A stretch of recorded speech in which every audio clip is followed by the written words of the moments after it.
Long drive पे हो या कहीं भी हो, जब आप किसी ओवर ब्रिज पे या फिर जो है ऐसे पुल को क्रॉस करते हैं, वहाँ पे बहुत से आपके ब्लाइंड स्पॉट होते हैं, यानी वो दिखाई नहीं देते हैं और जो दुर्घटना के कारण बनते हैं। जब भी आप किसी ऐसे ओवर ब्रिज पे या फिर ऐसे पुल को क्रॉस करें तो वहाँ बिल्कुल सावधान रहें, क्योंकि वहाँ पे आपको ब्लाइंड स्पॉट ज़रूर मिलेगा, ब्लाइंड कॉर्नर ज़रूर मिलेगा और उससे हमें बचना है।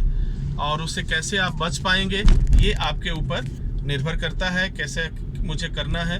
तो इस बात का ज़रूर ख्याल रखें, क्योंकि लगभग 11.5% जो रेशियो और डेटा आया हुआ है एक्सीडेंट का, उसमें ब्लाइंड स्पॉट भी होता है।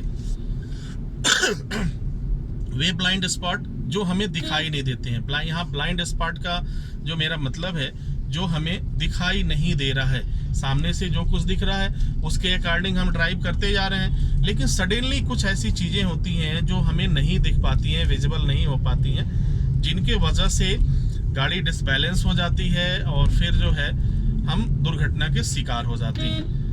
तो इस बात का ख्याल रखना है।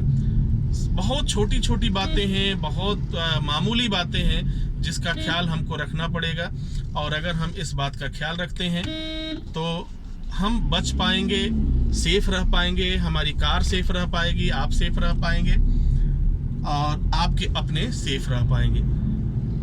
तो ब्लाइंड स्पॉट हर जगह आपको मिल जाते हैं।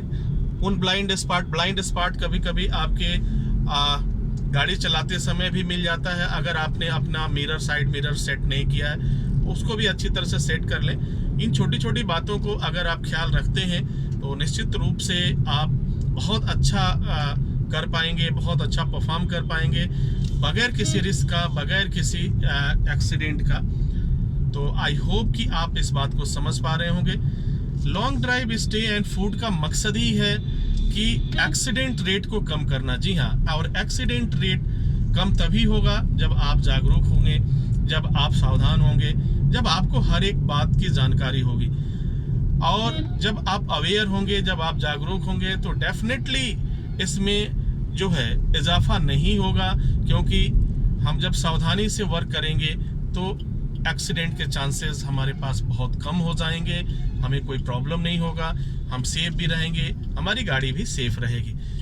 तो long drive stay and food हमेशा से आपको बहुत छोटी बातें, ऐसा नहीं है कि ये सब बातें आप नहीं जानते हैं, ये सारी बातें आप जानते हैं, समझते हैं, लेकिन अब सवाल उठता है कि सब कुछ जानने के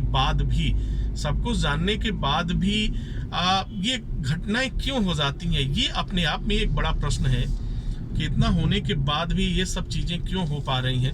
ये समझ पाना सबके लिए ज़रूरी है। आप भी सोच रहे होंगे कि हाँ सर, ये सब तो मालूम है, लेकिन हाँ फिर हो ही जाता है। तो निश्चित रूप से सब कुछ होने के बाद से कुछ न कुछ लापरवाही ज़रूर होती है, कुछ न कुछ मिस्टेक हम लोगों से ड्राइव के समय ज़रूर हो जाता है, जिसके वजह से कोई ना कोई हादसा, कुछ न कुछ चीज़ें हो जाती हैं। तो उन्हीं को रिसर्च करने के बाद अब जब जो चीज़ें पाई जाती हैं वो बहुत ही कम पाई जाती हैं। कहीं उसमें देखा गया है कि बहुत ज़्यादा टेक्निकली कुछ नहीं होता है। जब हम इन्वेस्टिगेट करते हैं, जब हम उस चीज़ को जानते हैं, समझते हैं, तो हम पाते हैं कि वास्तव में ये बहुत छोटी मिस्टेक थी जिसके वजह से ये दुर्घटना हुआ। तो हमें बस उस चीज़ को ऑब्जर्व करना है, समझना है, वो मिस्टेक हमें कभी भी नहीं करना है, किसी भी कंडीशन में नहीं करना है। इस चीज़ को आप जरूर समझिएगा। इजाज़त चाहेंगे, नेक्स्ट वीडियो में हम पुनः हाजिर होते हैं। तब तक के लिए wish you all the best. Thank you for watching, thank you for learning.